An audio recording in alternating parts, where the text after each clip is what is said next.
Hey, and welcome back to my channel. This is E.L. Pierce here, and today I thought that I would talk to you about pen names. Pen name, in case you were wondering or ever thought about whether or not you needed one, is something that authors use to aid in being anonymous. So it does help trace you as an author, and that way other people can find your books by you, other books by you. But sometimes you don't always want to be known by your real name. One, it may just be you don't like your name. Two, a lot of people have really girly names, but maybe their books tend to be geared more towards boys or both. Sometimes you want to write a really girly book, but you have a very masculine name. And so those things, believe it or not, can be a turnoff when it comes to your audience. For example, J.K. Rowling, her name is Joanne Rowling, but she went by J.K. Rowling. And the reason for this is because she wanted to make sure, and her publishers wanted to make sure, that her books appealed to the male audience as well. So that's a big thing when it comes to mass appeal. Let's say you write romance. A lot of women are like, not so cool when the idea comes to them that, hey, I'm reading a romance book by a guy. It's a little weird. Not that everyone thinks that way nowadays, but that was part of it as well. At least a good reasoning for it. It may or may not have changed since then. And also, when you're writing a really masculine book, but your name is Carly. Not that there's anything wrong with that name, it's a very cute name, but that's the point. When it's cute, people who are going to want a masculine book probably won't pick it up if it says something along those lines. So a gender-neutral name is a good reason for pen names. Also, let's say, for example, that you want to write a story, but there's certain readers that you don't want to know you wrote it. Let's say there's a certain sector of people, or even your family members, that you don't want to know you wrote. So by using a pen name, that kind of helps mask your identity. And if for some reason you were afraid of being famous, pen names help. But that's probably not really the case. I use a pen name. I say, hi, this is E.L. Pierce, because I actually am E.L. Pierce. My name is Crystal Pierce, but I go by E.L. Pierce for my pen name. The primary reason is because my book, which is right here, is called Forces in the Malachite Stone, and it's a middle grade fantasy. And guess what? The main character is a young boy. And it's got a lot of fantastical elements in it, and it's not girly girls painting their nails. Not that there's anything wrong with that, but if I put Crystal Pierce, it just so doesn't go with my book.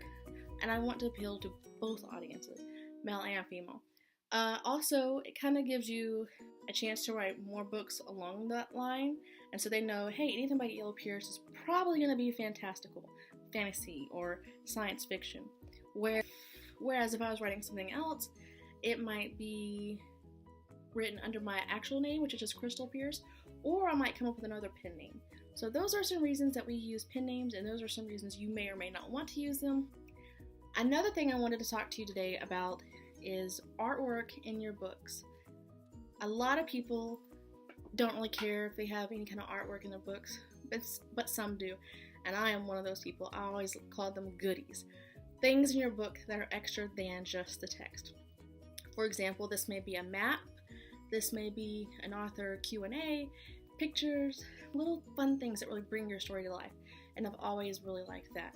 So you can take one of two options, or both, depending, but you can always hire someone if you are self-publishing to do your artwork, or if you're traditionally publishing, good luck, you're going to get whatever they give you, if they give you anything.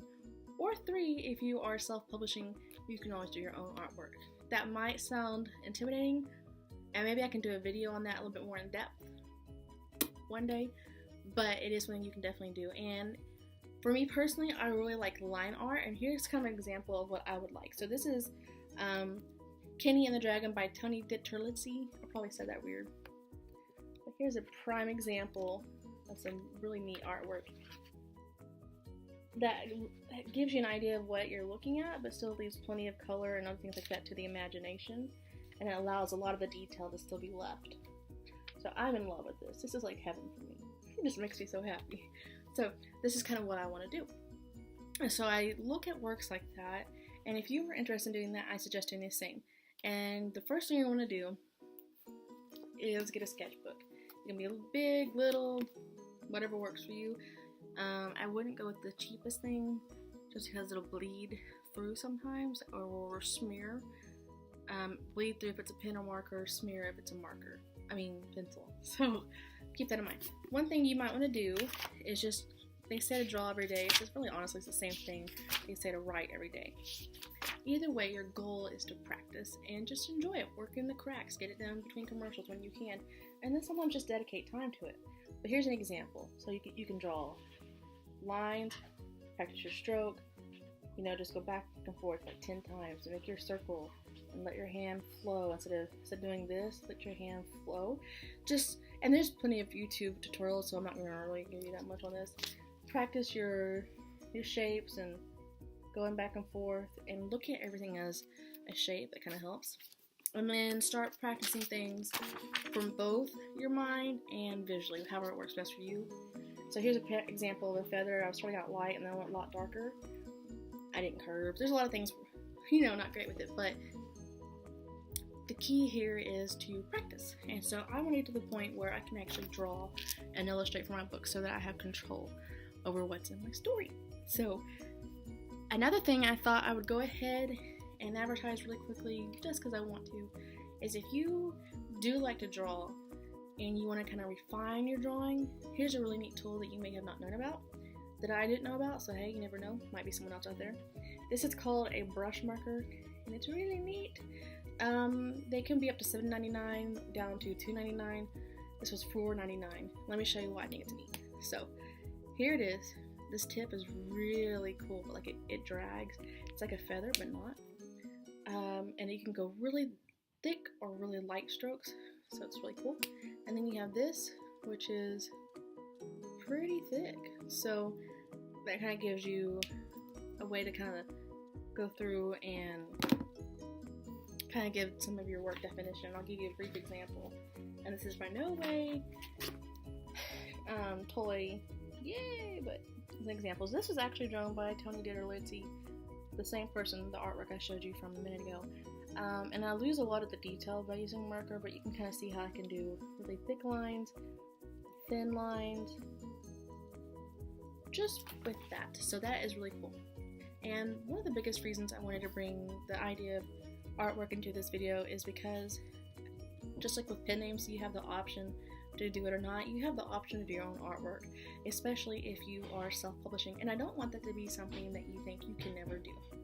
So you might start off small by practicing lines and circles and shapes and kind of spotting things and looking and using reference points. But the point is, eventually you can get good enough where you can visualize and draw your own world or image and scan that in and anyway get that formatted for your book if you are going to self-publish. So on the last note today, if you are in need of a book that you are reading, like, hey, what's a really good book? I want to read a book and there's so many, I don't know where to start, or they all sound good, or nothing really sounds good. What's a good book? Okay, I've got one for you. It is called Partials by Dan Wells. I actually turned that one back in at the library, so I can't show you that one, but I can show you the sequel, which I'm about to start, and it's called Fragments. So just to give you a brief heads up, this is the sequel to Partials, which is about Kira, a girl who has to basically try to save the world because partials have destroyed them and they cannot, and the few that are remaining cannot produce children. So it is a very fun, very adventuresome, very quick pace, which I like, and very action-packed book. The writing is splendid. It's not too slow, it's not too fast, it's not too much thought-wise, and it's not just too much action. It's just perfect. That covers pen names, artwork, and a book if you need one to read.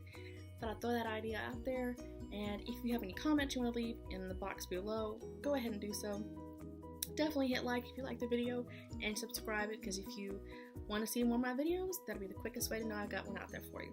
Other than that, thanks for joining in, and happy writing.